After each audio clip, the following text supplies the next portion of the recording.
Hey guys, welcome back to part 2 of making a drill bit knife. If you haven't seen part 1, go check it out. So I'm going to use teak wood for the handle. Never tried it before. You'll see how well it works. Because I wasn't able to drill through the steel, the tang, I'm just getting an outline of the handle, get as close as I can. I usually use pins like I did in this knife.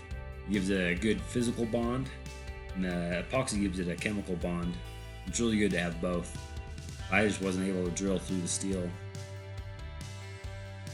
I even wrapped the blade in wet cloth, and I heated up the tang to see if I could soften it, anneal it a little bit, and make it easier to drill, but it just wasn't working.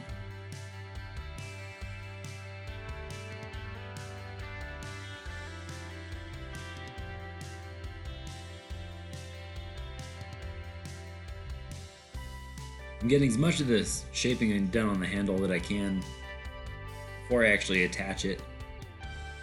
This way I don't heat up the epoxy too much.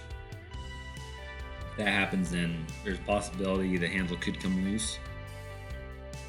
Even in knives that I do have pins, I've started doing it this way. It saves a lot of time getting the shaping done before it's attached. And then it's just safer even with the pins in, so you don't heat the epoxy up.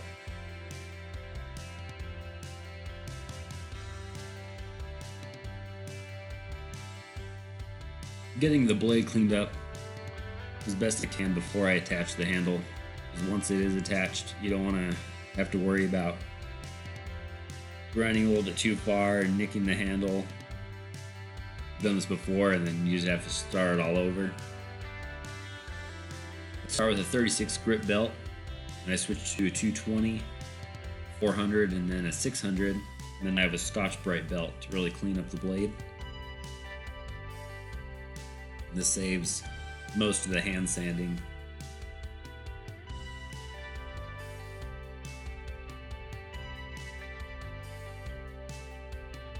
You can see the flowering of sparks.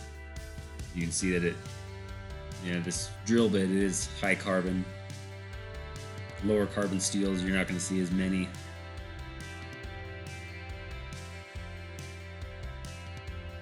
So that's a good sign. Should be nice hard blade, should hold an edge. Before I attach the handles, I have to make sure everything's really clean. So I'm using rubbing alcohol. Make sure I get all the dust off, any little particles from grinding that might still be on there.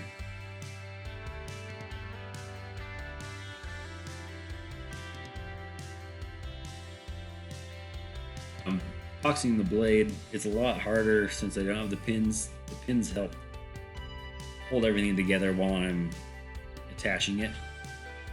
And I had to do this a couple times because I would get it on, start attaching the clamps, and the handle scales would just start sliding all over the place. But I finally got it and let it set for 48 hours. And after that, there was just a little bit more sanding to do.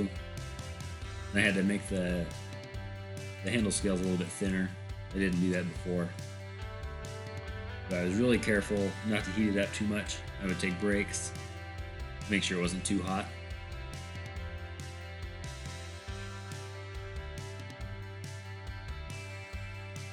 After I'm done shaping the knife on the grinder, I switch to hand sanding. This really allows me to get all the finer details I want to get. I start with 185 grit, and I work my way up to 2000 grit. And then I use boiled linseed oil to polish the handle.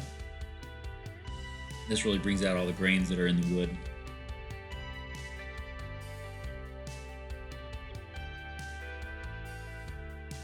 If you guys like this video, found it helpful, hit the like button, subscribe if you haven't already. I'll see you guys next Tuesday.